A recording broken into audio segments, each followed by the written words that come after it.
Okay, I'm going to be defending my team's position that expansionary fiscal policy is the best way to go for the government to help control the economy.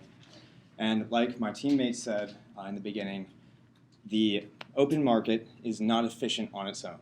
And the government, through a scientific process, can manipulate the economy to everyone's benefit. And this would be the best case scenario for everyone. So expansionary fiscal policy is the best idea when the economy is hit by a shock that strictly affects the aggregate demand curve. This is an example of this is, let's say that suddenly a trucking company lays off lots of its workers, or trucking companies across the United States lay off lots of its workers. So people are out of jobs, and there are lots of trucks that are not being used. So we have lots of unemployed resources and people. So the government could fund projects that require the use of these unemployed resources, unemployed drivers and their trucks, creating a more efficient use of scarce resources. Now, high unemployment of resources means that the crowding out effect is minimized. And we see this happening in the Great Depression when we used expansionary fiscal policy, and also in the Great Recession through the American Recovery and Reinvestment Act under Barack Obama.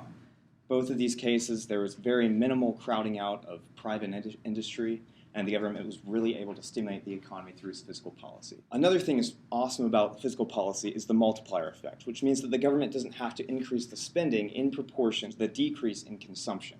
Let me give you an example. So let's say that the government sends everyone a $300 tax rebate, and everyone goes and buys a new TV from Big Lots. Now, Big Lots, all of a sudden, with all this new revenue, is able to hire a new worker, and that new worker now, because of everyone coming in with their $300 tax rebate, they came from the government, the new worker is able to go out and spend that money on other stuff that he wants.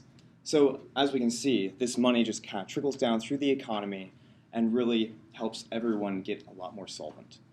Now, expansionary fiscal policy is a trade-off. We have to recognize this. We are accepting a short-run boost today in exchange for an expense in the long run.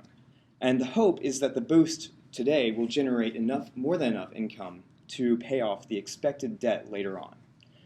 Now, the government spending can be highly efficient and effective, and one of the best examples of an efficient and effective government project is the United States interstate system, which creates lots of jobs for people who go out and keep these roads well maintained, and they're also a very highly used service of the United States government.